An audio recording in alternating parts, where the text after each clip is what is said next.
A las 3:15 de la mañana, mientras unos hackers de Rumanía intentaban entrar en las cuentas de los clientes de un banco, desconecté mi auricular y me alejé. No porque estuviera asustado, no porque no pudiera manejarlo, sino porque acababan de decirme que yo valía 9.000 pesos, mientras que mi compañero de trabajo Braulio valía 640.000 pesos por hacer la mitad del trabajo. Me llamo Arturo Hernández. Tengo 49 años. Y hasta hace 3 meses, pasaba mis noches mirando pantallas de computadora en Monterrey, asegurándome de que los hackers no entraran en cuentas bancarias mientras el resto de Nuevo León dormía. No renuncié en un estallido de gloria. No cerré mi computadora portátil de golpe, ni volteé mi escritorio, ni di un discurso que la gente repetiría alrededor del garrafón de agua. Me fui de la manera en que uno deja un edificio que ha estado aplastando tus hombros durante 19 años. Despacio, con cuidado y con una extraña clase de alivio una vez que el peso ya no era mío para cargarlo.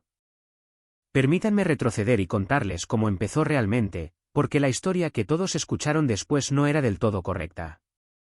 Comenzó con el anuncio de un bono de retención un jueves por la mañana a finales de octubre. Ya saben, el tipo de buenas noticias corporativas que en realidad es miedo vistiendo traje y corbata. Yo trabajaba en el turno nocturno de seguridad cibernética para Apex Soluciones de Seguridad Digital, una firma mediana que manejaba el monitoreo de redes para instituciones financieras en todo el noreste. No había nada glamoroso en ello, y había aprendido hace mucho tiempo a no esperar glamour en este negocio. Cuando una amenaza superaba nuestras defensas a las 2:30 de la mañana, mi celular vibraba y yo era quien escarbaba en los registros, bloqueaba direcciones IP y evitaba que el fondo de retiro de alguien desapareciera en alguna granja de servidores al otro lado del mundo. La configuración era bastante estándar para nuestra industria. El turno de día se llevaba el crédito cuando las cosas salían bien. El turno de noche se llevaba la culpa cuando no. Había hecho las paces con ese arreglo hace años, o eso creía. Teníamos un equipo pequeño cubriendo las noches, solo 5 de nosotros rotando la cobertura durante la semana.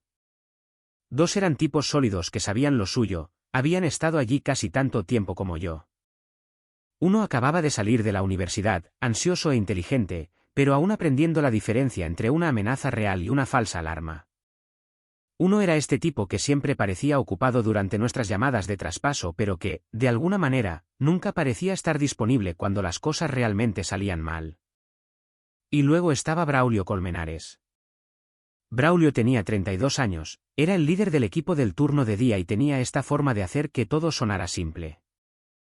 Siempre relajado, siempre sonriendo, como si el trabajo fuera simplemente seguir una lista de verificación que alguien ya había escrito para él. Tenía un MBA de una universidad fresa de la Ciudad de México, siempre hablando de sinergias y optimización y de aprovechar nuestras competencias centrales. Decía cosas como, no te estreses, Arturo. La gerencia sabe que somos la columna vertebral aquí. Mientras tanto, yo soy el que atrapó la amenaza persistente avanzada que casi derribó la plataforma de operaciones de nuestro cliente más grande la víspera de Navidad pasada, mientras él estaba en alguna posada publicando fotos en Instagram. Ese incidente por sí solo le ahorró a la compañía alrededor de 46 millones de pesos en cláusulas de penalización, no es que alguien estuviera contando excepto yo. Lo que pasa con trabajar de noche en seguridad cibernética es que desarrollas una relación diferente con la urgencia que la gente del turno de día. Cuando algo sale mal a las 3 de la mañana, no puedes programar una junta al respecto. No puedes formar un grupo de trabajo ni traer consultores ni esperar a la revisión trimestral del presupuesto. O lo arreglas en ese momento, o ves millones de pesos evaporarse en tiempo real mientras tu teléfono suena con llamadas cada vez más frenéticas de personas que deberían haber estado prestando atención hace meses. Había estado haciendo este baile durante 19 años, desde que me gradué de la Universidad Tecnológica de Nuevo León con un título en sistemas computacionales y conseguí entrar en un puesto de nivel inicial en una pequeña firma en el centro. En aquel entonces, la seguridad cibernética era todavía algo así como el lejano oeste. No había mejores prácticas establecidas, ni certificaciones de la industria, solo gente inteligente resolviendo cosas sobre la marcha. Resultó que yo era bueno en eso. Tenía una intuición sobre cómo piensan los atacantes, cómo se mueven a través de los sistemas, donde es probable que se escondan. Más importante aún, tenía paciencia. Podía sentarme con un problema durante horas, siguiendo migajas de pan digitales a través de archivos de registro que dormirían a la mayoría de la gente, hasta que encontraba la única anomalía que explicaba todo. A lo largo de los años, había visto cómo la industria se profesionalizaba a mi alrededor. Las certificaciones se volvieron obligatorias, luego las certificaciones avanzadas, luego las certificaciones especializadas para tipos específicos de amenazas. Me mantuve al día, principalmente con mi propio tiempo y dinero, porque eso es lo que haces cuando quieres mantenerte relevante. Cada fin de semana pasado estudiando para otro examen, cada día de vacaciones quemado asistiendo a conferencias de capacitación, cada noche tarde leyendo documentos técnicos sobre vectores de ataque emergentes. No se me escapaba la ironía de que me había convertido en un experto en una industria que valoraba cada vez más las credenciales sobre la capacidad. Braulio tenía su MBA y su manera suave de hablar con los ejecutivos, pero a la hora de la verdad, cuando había que tomar decisiones técnicas reales bajo presión, todavía me llamaban a mí. Mi hijo Rodrigo tenía 19 años, era estudiante de cuarto semestre en el TEC de Monterrey estudiando ingeniería, inteligente como el demonio y trabajando el doble de duro que yo a su edad. Después de que su madre y yo nos divorciamos hace 8 años, habíamos sido solo nosotros dos resolviendo las cosas.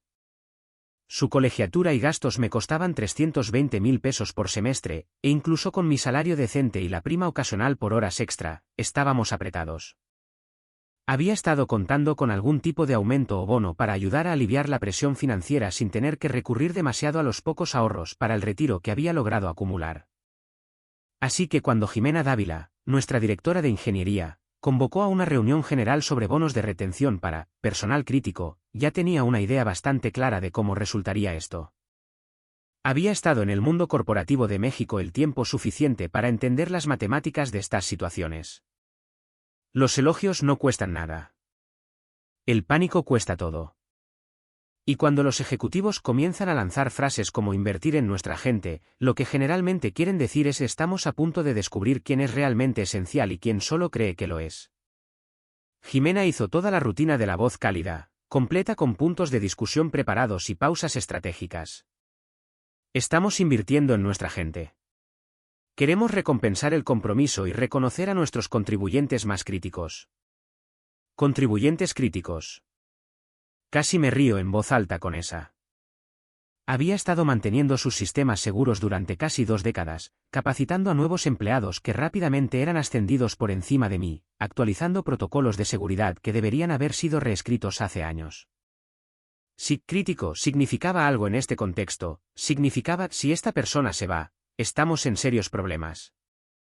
Bajo esa definición, yo debería haber estado en la parte superior de su lista. Después de la reunión, Jimena llamó a las personas individualmente para entregar los números en privado. Un movimiento inteligente de su parte. Es más difícil para las personas comparar notas y molestarse cuando lo haces de esa manera. Por supuesto, en un equipo de 5 personas que trabajan juntas de cerca, guardar secretos no dura mucho, pero le compró unas pocas horas. Braulio recibió su llamada primero, alrededor de las 2 de la tarde. Regresó a nuestro chat de equipo unos 10 minutos después con esta actitud humilde cuidadosamente elaborada. Chicos, wow. Realmente no esperaba esto.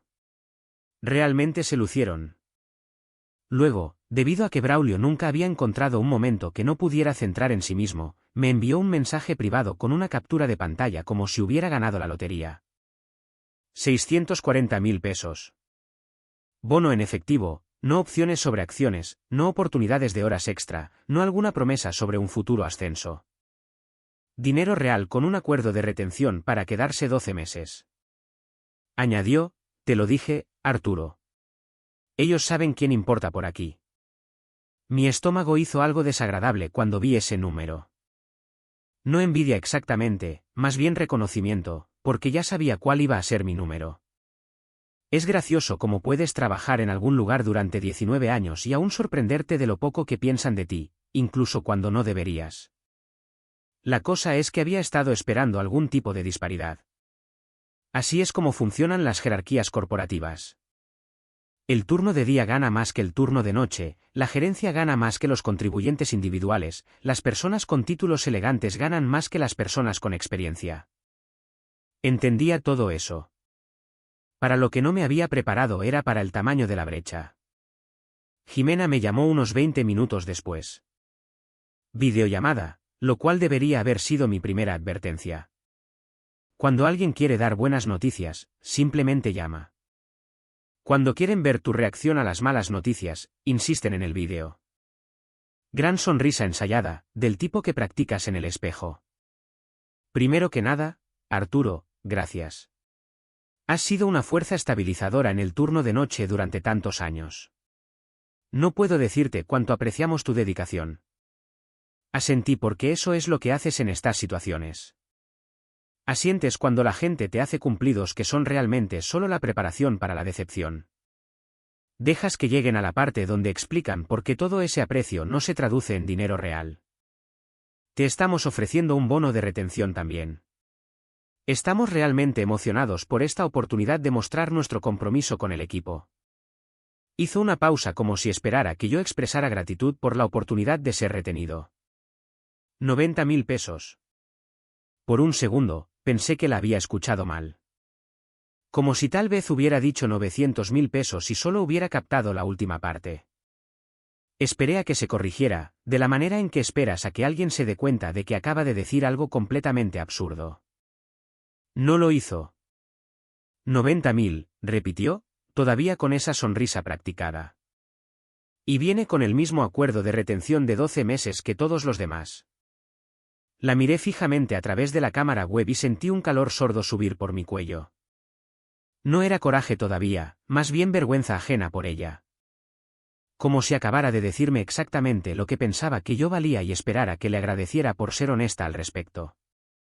Entiendo, dije, porque no podía confiar en mi voz para gestionar nada más complicado. La sonrisa de Jimena se puso un poco más tensa alrededor de los bordes. Quiero que sepas que esto refleja consideraciones presupuestarias y prioridades de asignación departamental, no tu desempeño individual. Eres extremadamente valorado aquí, Arturo. Claro. Valorado aproximadamente al precio de una moto usada decente. ¿Hay algo que te gustaría discutir sobre el paquete?, preguntó. Lo que quería discutir era cómo alguien que había prevenido 46 millones de pesos en pérdidas solo 10 meses antes valía 550.000 pesos menos que alguien que nunca había trabajado un turno de noche en su vida. Lo que quería discutir era cómo 19 años de conocimiento institucional y 0 incidentes de seguridad importantes bajo mi vigilancia se traducían en lo que equivalía a la mensualidad de un auto distribuida a lo largo de un año. Lo que dije fue, necesitaré algo de tiempo para revisar los términos. Por supuesto. Tómate todo el tiempo que necesites. La oferta es válida hasta el próximo viernes. Cuando terminó la llamada, me quedé sentado allí en mi oficina en casa con las luces apagadas, los monitores brillando en azul en la oscuridad, escuchando a Rodrigo arriba preparándose para sus clases de la tarde. Estaba tomando química orgánica este semestre, hablando de tal vez cambiar su carrera a medicina, haciéndome preguntas sobre si podíamos permitirnos los años adicionales de escuela que eso requeriría. Abrí mi hoja de cálculo personal, esa donde rastreo todo, desde los pagos de la hipoteca hasta las facturas de la despensa y la lenta acumulación de ahorros para el retiro que nunca parece crecer lo suficientemente rápido. Escribí 90.000 pesos en una celda, luego 640.000 pesos justo debajo. No para torturarme, solo para ver los números en blanco y negro. La matemática era bastante simple. Braulio estaba recibiendo más de 7 veces lo que yo estaba recibiendo por el mismo periodo de compromiso. O valoraban su contribución 7 veces más que la mía, o pensaban que yo tenía 7 veces menos probabilidades de irme. De cualquier manera, el mensaje era claro. Empecé a pensar en la semana anterior, cuando Braulio había pasado por alto una alerta de seguridad crítica porque se había alejado de su escritorio para tomar café y charlar con alguien de marketing. Yo fui quien lo atrapó durante nuestro traspaso, lo escalé adecuadamente y evité que los datos de los clientes de nuestro segundo cliente más grande quedaran expuestos durante las horas pico de operaciones. Jimena había enviado un correo electrónico al equipo después agradeciendo a todos por mantener nuestros altos estándares durante una semana desafiante. Ahora me ofrecían dinero para los chicles para encerrarme otro año viendo a otras personas llevarse el crédito por mi trabajo. La peor parte ni siquiera era Braulio, si soy honesto. Él solo estaba haciendo lo que cualquiera en su posición haría, cuidando de sí mismo y jugando el juego de la manera en que está diseñado para ser jugado. El verdadero problema era un sistema que recompensaba la visibilidad sobre la competencia, las relaciones sobre los resultados, las credenciales sobre la capacidad. Yo había sido parte de ese sistema durante 19 años, diciéndome a mí mismo que era temporal. Que eventualmente, mi trabajo hablaría por sí mismo.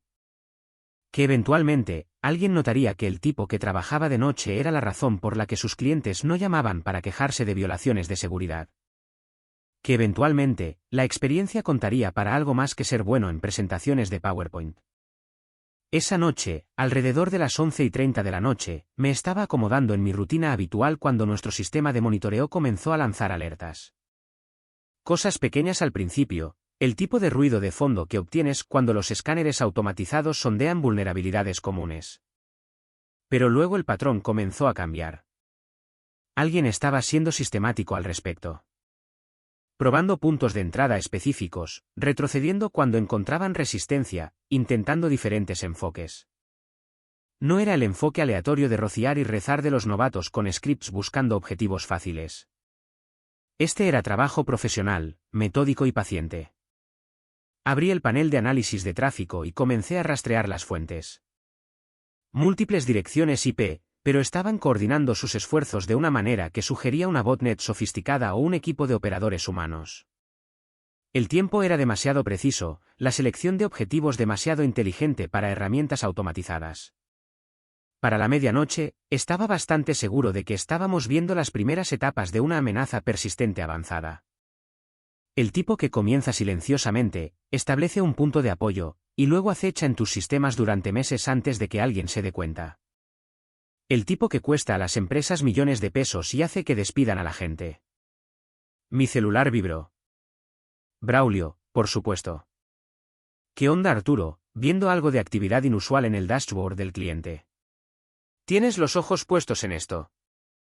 Miré el patrón de ataque desarrollándose en mis pantallas, miré la cola de alertas que se estaba llenando más rápido de lo que podía borrar elementos individuales, miré el acuerdo de retención que Jimena me había enviado por correo electrónico esa tarde.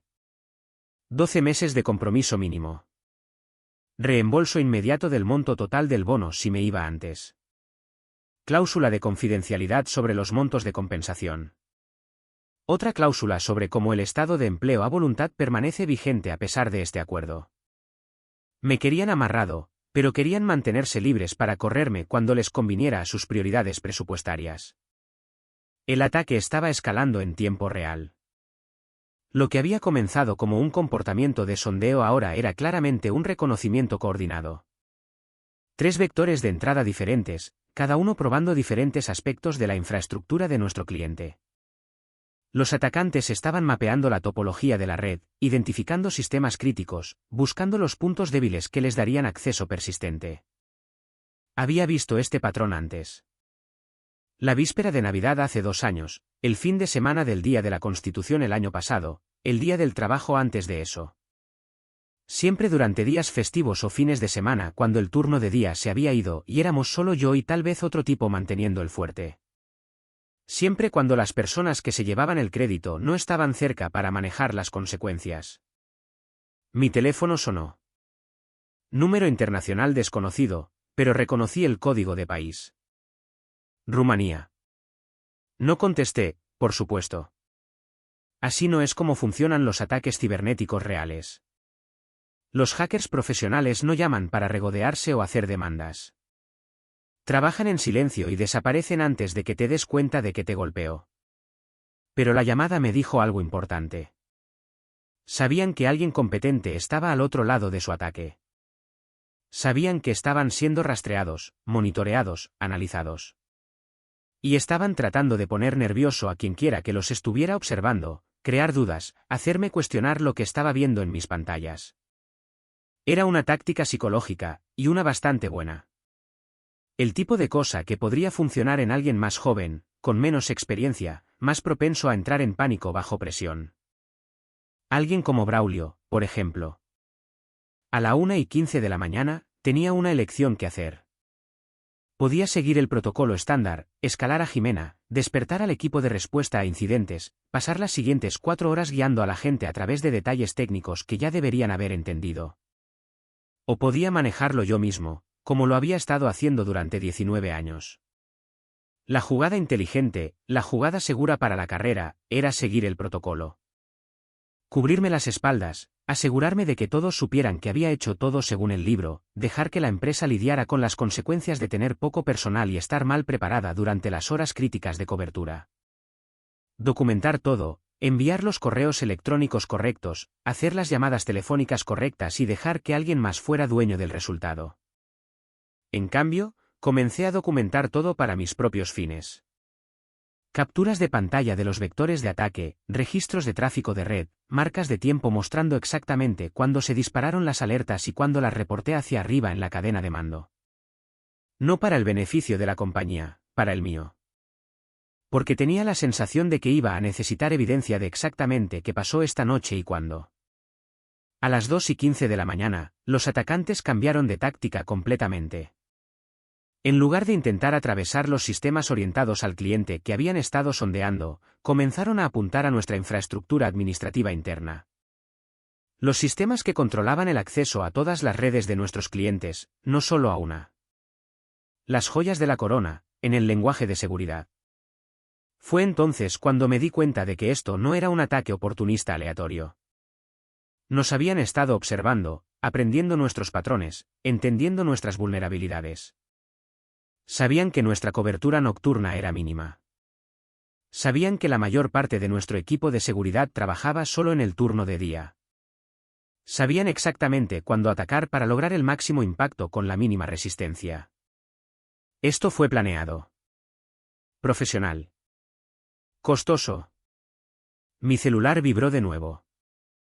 Mensaje de texto de Braulio: Arturo, esto se está poniendo bastante feo. El dashboard se está iluminando como un árbol de Navidad.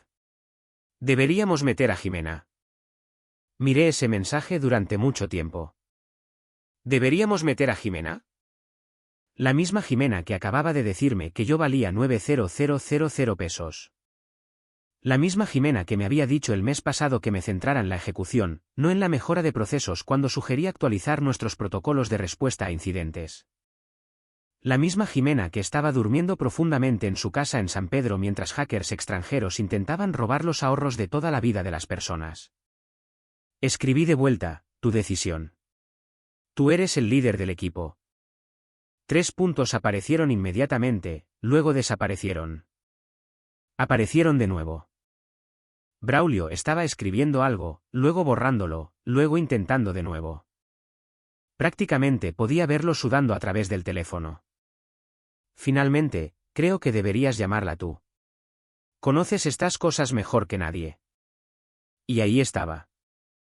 La verdad que todos sabían, pero nadie quería decir en voz alta. Cuando las cosas se ponían realmente serias, cuando se requería experiencia real bajo presión, venían a mí. El tipo que acababan de valorar al precio de un coche usado decente. Miré las pantallas mostrando la progresión del ataque. Miré el acuerdo de retención todavía abierto en otra pestaña del navegador. Miré el reloj que marcaba las 2:43 de la mañana, contando hacia atrás hasta cuando esto se convertiría en el problema de alguien más para explicar a personas muy enojadas con abogados muy caros. A las 2:45 de la mañana, llamé al celular de Jimena. Contestó al cuarto timbrazo, con la voz espesa por el sueño y la irritación. ¿Arturo? ¿Es esto urgente? Vi otro sistema administrativo iluminarse en rojo en mi panel. Sí. ¿Qué tan urgente? Están dentro de los sistemas administrativos ahora. Si obtienen acceso root, tendrán las llaves de todo. Cada cliente, cada cuenta, cada transacción. Silencio en su extremo. No el buen tipo de silencio donde alguien está pensando en opciones. El mal tipo donde alguien se da cuenta de que está completamente fuera de su profundidad. ¿Qué necesitas que haga?, preguntó. Nada. Solo quería que supieras dónde estamos parados. ¿Puedes detenerlos? ¿Podía? Había detenido ataques peores con menos advertencia y menos recursos. Había sido el tipo limpiando desastres digitales como este durante 2 décadas mientras otras personas dormían pacíficamente en sus camas, seguras en el conocimiento de que alguien competente estaba cuidando el changarro. Pero por 90.000 pesos, no me sentía particularmente motivado para salvar el día. Probablemente, dije. Entonces haz lo que tengas que hacer, Arturo. Solo arréglalo. Esa frase me golpeó más fuerte de lo que debería haberlo hecho. Solo arréglalo. Como si fuera un conserje trapeando café derramado, no un profesional de seguridad cibernética previniendo lo que podría convertirse fácilmente en un desastre multimillonario. Solo arréglalo, Arturo, y te daremos una palmadita en la cabeza y un bono que no cubriría unas vacaciones decentes. A las 3:10 de la mañana, después de haber pasado 20 minutos guiándola a través de detalles técnicos que debería haber entendido hace años, lo dijo de nuevo: solo haz lo que tengas que hacer para arreglarlo, Arturo. Así que a las 3:15 de la mañana, hice exactamente lo que ella me dijo que hiciera. Hice lo que tenía que hacer. Me levanté de mi escritorio. Desconecté mi auricular de la computadora. Me quité mi tarjeta de identificación de seguridad del cordón alrededor de mi cuello como si estuviera quitándome algo que nunca me había pertenecido realmente en primer lugar. Y me alejé. No entré en pánico después. No pasé el resto de la noche mirando al techo, preguntándome si había cometido un error terrible. Mi cerebro simplemente se sintió tranquilo por primera vez en meses, como si finalmente hubiera dejado de intentar justificar cosas que nunca habían tenido sentido para empezar. Lo curioso de alejarse de un ataque cibernético es que el ataque no se detiene solo porque no estás allí para combatirlo. Los hackers rumanos no empacaron y se fueron a casa porque Arturo Hernández decidió que había terminado de ser menospreciado. Siguieron trabajando, siguieron sondeando, siguieron intentando entrar en sistemas que ahora estaban siendo defendidos por personas que no entendían cómo funcionaban realmente esos sistemas. Descubrí más tarde, mucho más tarde, que les tomó 4 horas contener lo que yo podría haber detenido en 30 minutos. 4 horas de datos financieros en riesgo. 4 horas de violaciones del acuerdo de nivel de servicio acumulándose. 4 horas de Jimena y Santiago Benítez, nuestro VP de operaciones, corriendo como si su cabello estuviera en llamas, tratando de averiguar por qué su cobertura nocturna se había evaporado repentinamente. Para las 6 de la mañana, habían logrado bloquear la amenaza inmediata, pero el daño ya estaba hecho. No solo a los sistemas, sino a la reputación de la compañía. Cuando estás en seguridad cibernética, las noticias viajan rápido a través de la industria. Otras firmas se enteran de incidentes. Los clientes comienzan a hacer preguntas incómodas sobre los tiempos de respuesta y los niveles de personal. Las aseguradoras comienzan a ajustar las primas hacia arriba. Para el mediodía del día siguiente, mi celular vibraba como una avispa enojada.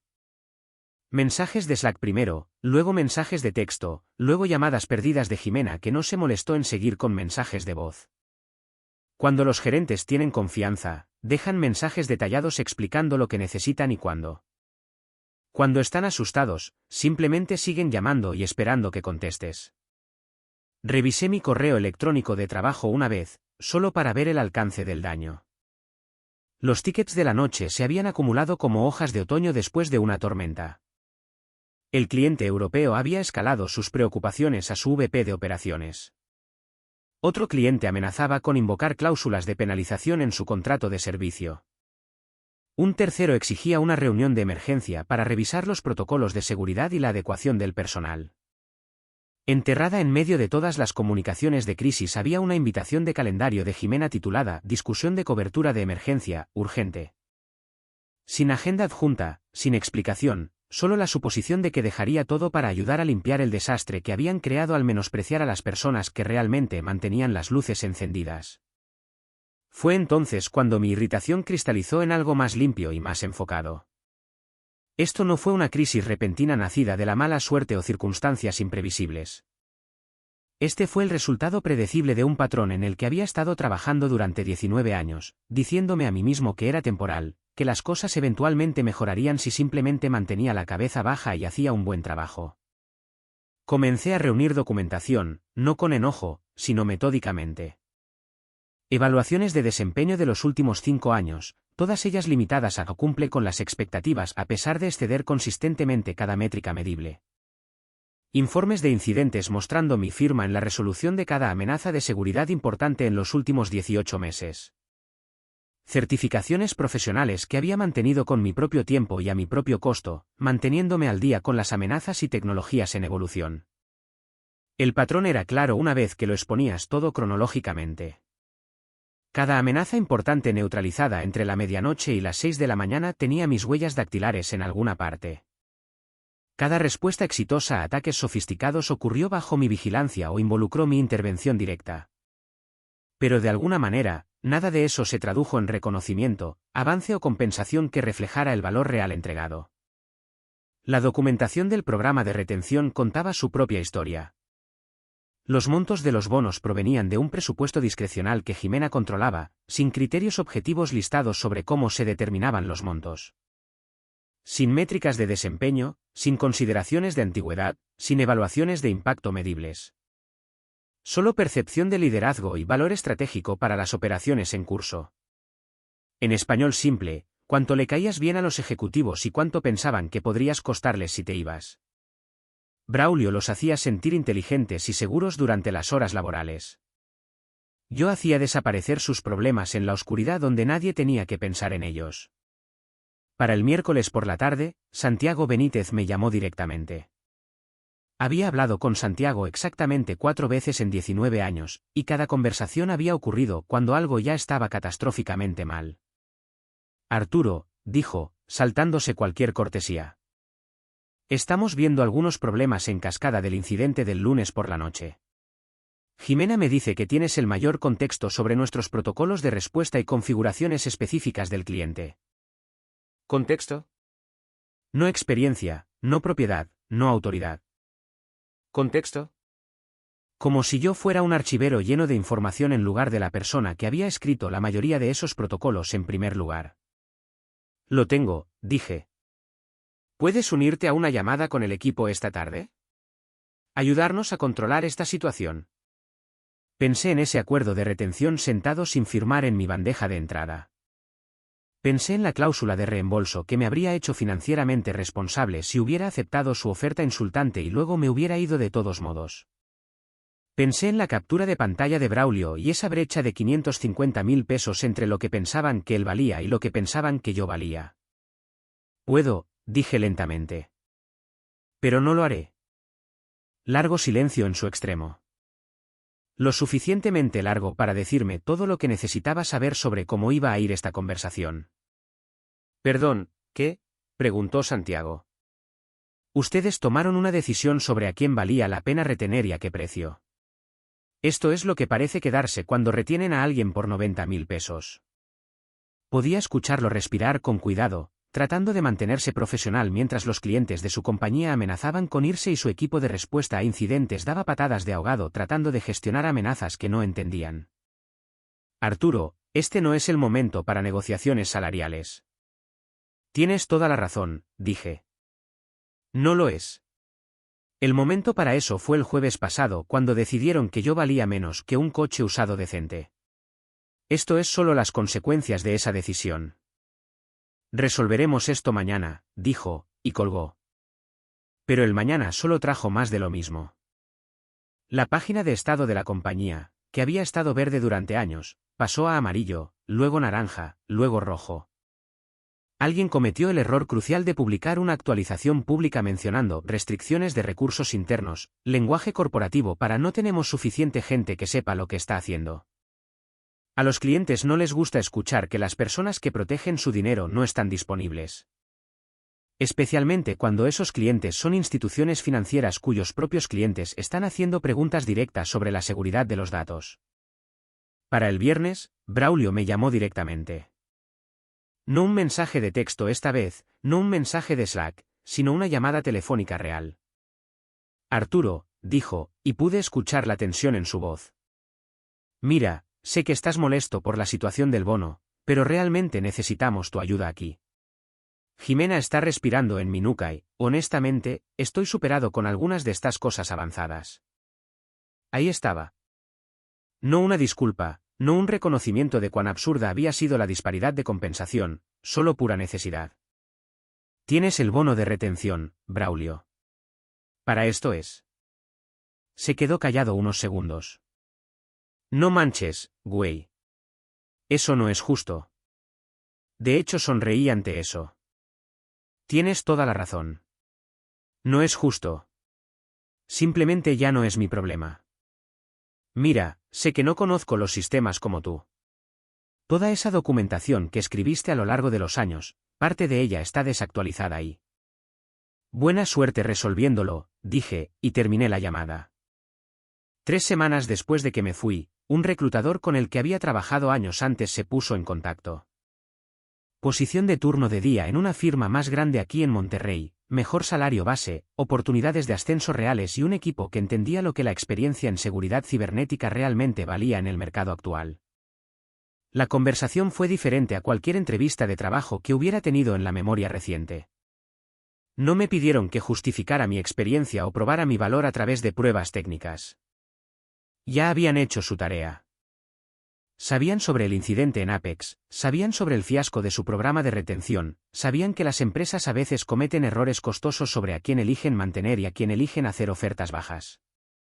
No estamos buscando a alguien para limpiar problemas en la oscuridad, me dijo el gerente de contratación. Estamos buscando a alguien para construir sistemas que eviten que los problemas ocurran en primer lugar. Alguien que pueda pensar estratégicamente, no solo reaccionar tácticamente. La oferta regresó con un aumento anual de 360,000 pesos sobre mi salario anterior, seguro de gastos médicos mayores y un camino claro de ascenso a arquitecto senior dentro de 2 años. No se requería acuerdo de retención. Me querían por lo que podía contribuir, no porque tuvieran miedo de que pudiera irme. Acepté el mismo día. En cuanto a mí, la primera vez que mi celular sonó a las 2 de la mañana en el nuevo trabajo, fue un número equivocado. Lo silencié y volví a dormir sin pensar en niveles de amenaza o violaciones del acuerdo de nivel de servicio o si alguien me culparía si no arreglaba algo antes de la mañana. Porque irme a las 3:15 de la mañana no fue la parte dramática de esta historia. La parte dramática fue darme cuenta de que ya no tenía que probar mi valor aceptando castigos. Eligieron pagar por la persona equivocada. Y finalmente dejé de fingir que eso era mi responsabilidad arreglarlo. Rodrigo comienza su 3er año el próximo mes y, por primera vez en años, no estoy preocupado por cómo manejaremos la colegiatura. Los beneficios educativos de la nueva compañía cubren la mitad, y el aumento de salario maneja el resto con espacio de sobra para las solicitudes de maestría de las que ya está hablando. Pero la verdadera victoria no es financiera. Es más simple que eso. Duermo toda la noche ahora. Cuando mi celular vibra a las 2 de la mañana, generalmente es solo un mensaje de texto de Rodrigo estudiando tarde en la biblioteca, preguntando si estoy orgulloso de él. Siempre respondo lo mismo, más de lo que sabes. 19 años pasé creyendo que si simplemente trabajaba lo suficientemente duro, me mantenía lo suficientemente leal, resolvía suficientes problemas que otras personas no podían manejar, eventualmente sería valorado de la manera que merecía. Tomó una brecha de bono de retención de 550,000 pesos enseñarme algo que todo hombre de 49 años ya debería entender. Tu valor no está determinado por cuánta falta de respeto estás dispuesto a absorber. A veces, la mejor venganza es simplemente negarse a ser menospreciado nunca más. Todo lo demás se cuida solo. A veces, el movimiento más poderoso no es luchar más duro, es simplemente negarse a jugar un juego amañado que nunca valoró tu contribución en primer lugar. Las compañías que sobreviven entienden esto, la lealtad es de 2 vías, y en el momento en que tratas la experiencia como si fuera desechable, descubres cuán caro cuesta realmente el reemplazo.